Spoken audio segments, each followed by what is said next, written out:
What are important international conventions, covenants, and protocols? It's an agreement between the different countries that is legally binding to the contracting states. आज हम बात करेंगे international conventions की. Hello friends, I hope you are doing great. Welcome back to the justice junction. क्या होती हैं international conventions, covenants and protocols? International convention और treaty अंतर्राष्ट्रीय सम्मेलन या संधि. यह विभिन्न देशों के बीच में ऐसा समझौता है जो कि कानूनी रूप से बाध्यकारी है. An international convention or treaty is an agreement between the different countries that is legally binding to the contracting states. मौजूदा अंतर्राष्ट्रीय सम्मेलन में विभिन्न क्षेत्र, व्यापार, विज्ञान, अपराध, परिवहन और मानव अधिकार शामिल हैं. International Convention covers the different areas including trade, science, crime, disarmament, transport, and human rights. These conventions outline specific obligations and rights for participating nations and often establish international standards and norms. Compliance with these agreements helps to maintain order and cooperation in the global community. इन समझौतों के अनुपालन से वैश्विक समुदाय में व्यवस्था और सहयोग बनाए रखने में मदद मिलती है. बात करते हैं कन्वेंशंस की. Hague convention for the pacific settlement of international disputes 1899.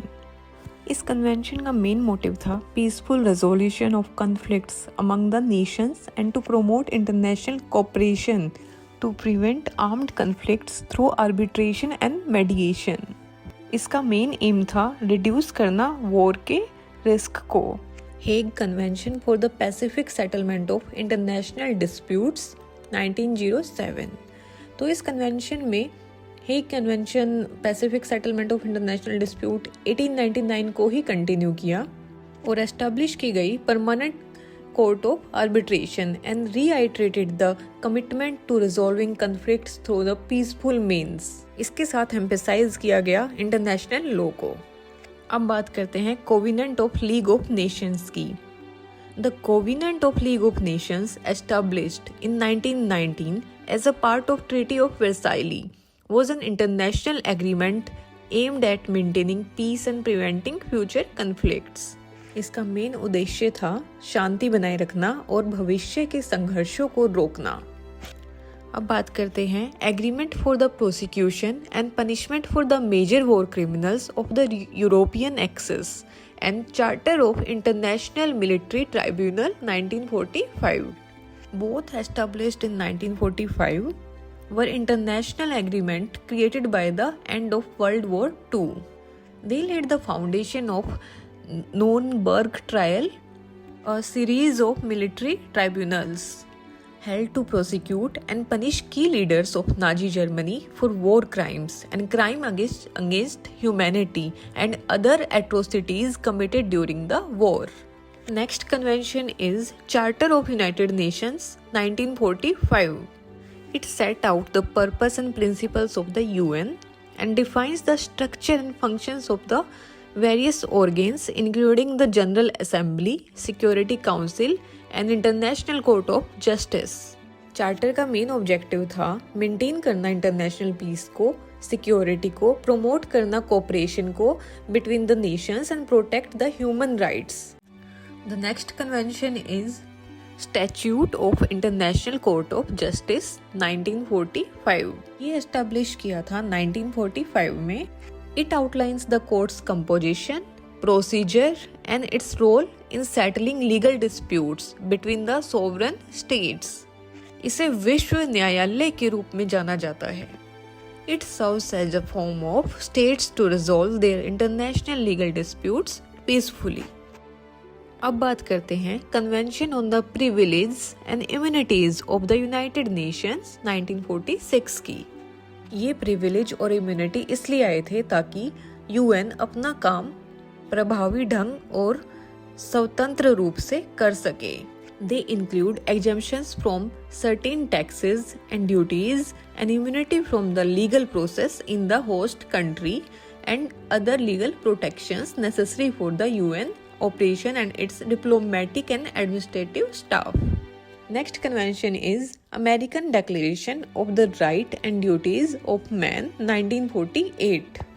It outlines the fundamental rights and freedoms that all individuals in the Americas are entitled to, such as the right to life, liberty and security of the person, as well as social, economic and cultural rights. यह उन मौलिक अधिकारों की बात करता है जिसका हर एक अमेरिकन हकदार है, जैसे जीवन का अधिकार, स्वतंत्रता और व्यक्ति की सुरक्षा, साथ ही सामाजिक, आर्थिक और सांस्कृतिक अधिकार। इस डेक्लेरेशन ने समुदाय के प्रति व्यक्तियों के कर्तव्यों और जिम्मेदारियों पर भी जोर दिया है। Next convention is convention on the prevention and punishment of crime of genocide 1948। Genocide mean नरसंहार। International treaty that defines and criminalise the act of genocide. किसी राष्ट्रीय, जातीय, नस्लीय या धार्मिक समूह को पूर्ण या आंशिक रूप से नष्ट कर देना नरसंहार कहलाता है। The convention not only recognized genocide as a crime under international law but also obliged signatory states to prevent and punish genocide and to cooperate in bringing perpetrators to justice। है अंतर्राष्ट्रीय मानवाधिकार और मानवीय कानून के विकास में एक महत्वपूर्ण कदम था। Next convention is Draft Articles on Jurisdictional Immunities of State and Their Property 1948. This convention set the legal principles that address the issue of jurisdictional immunities of sovereign states and their property in international law.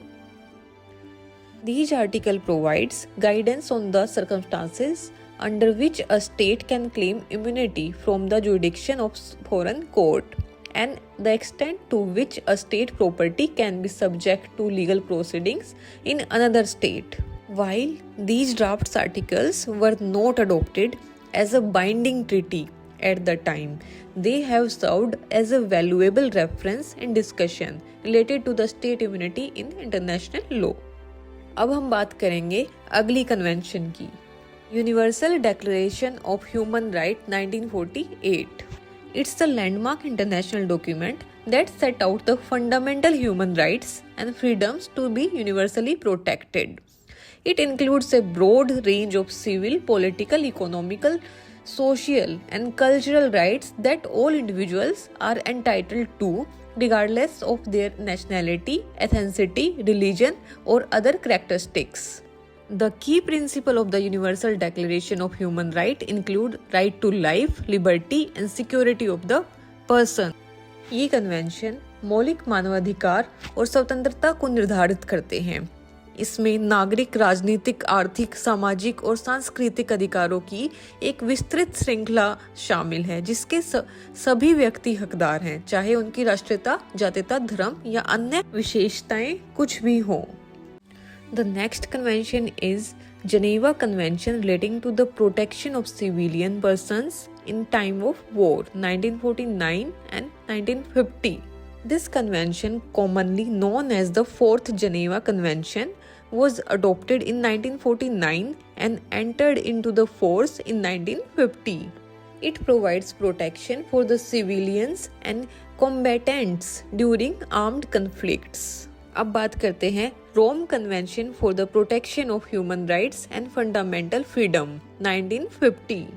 The convention safeguards a wide range of fundamental human rights and freedoms, including the right to life, freedom from torture and inhuman or degrading treatments, the right to fair trial and freedom of expression and freedom of religion and the right of privacy, among others.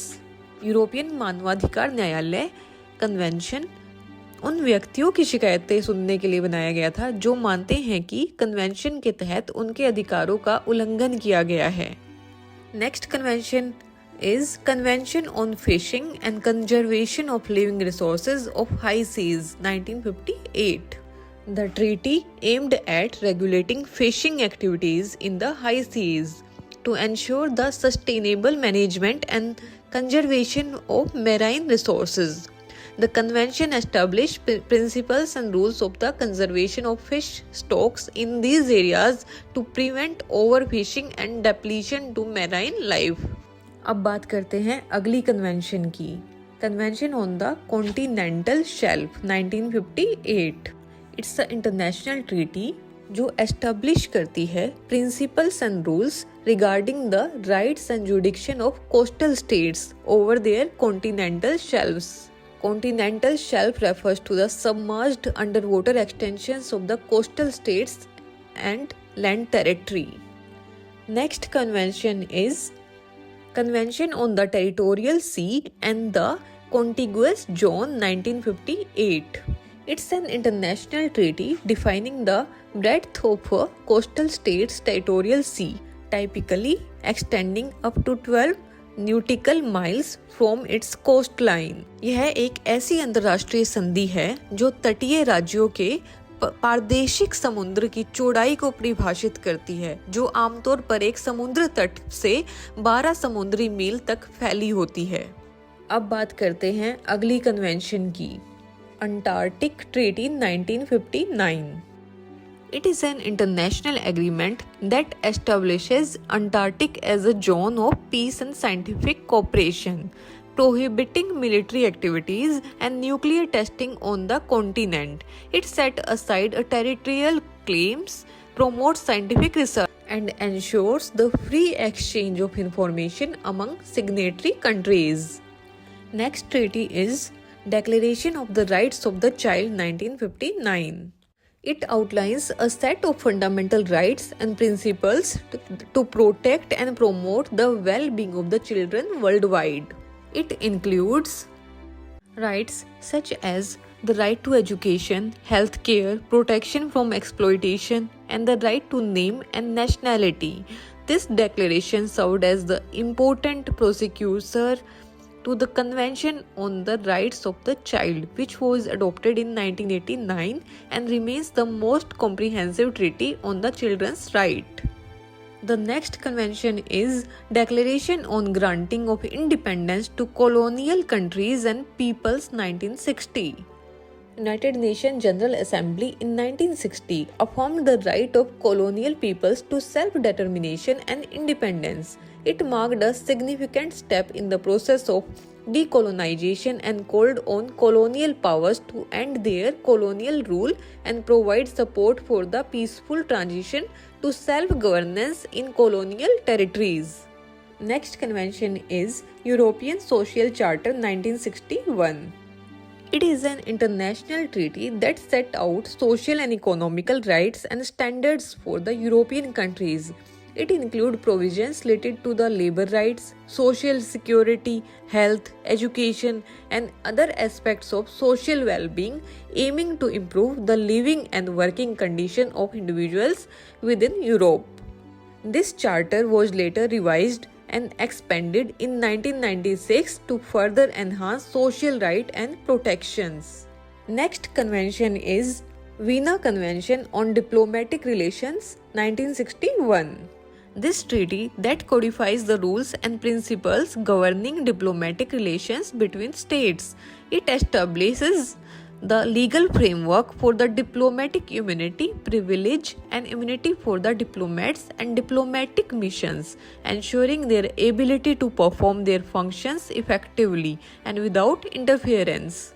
Next convention is Treaty Banning Nuclear Weapon Test in the Atmosphere, in Outer Space and Underwater 1963. It also known as the Partial Nuclear Test Ban Treaty. This international treaty prohibits the testing of nuclear weapons in the specific environments, the atmosphere, the outer space, and underwater. That's it for today. If you want to know about more conventions, then watch International Convention Part 2. Thanks, please like and subscribe my video. And don't forget to comment in comment box.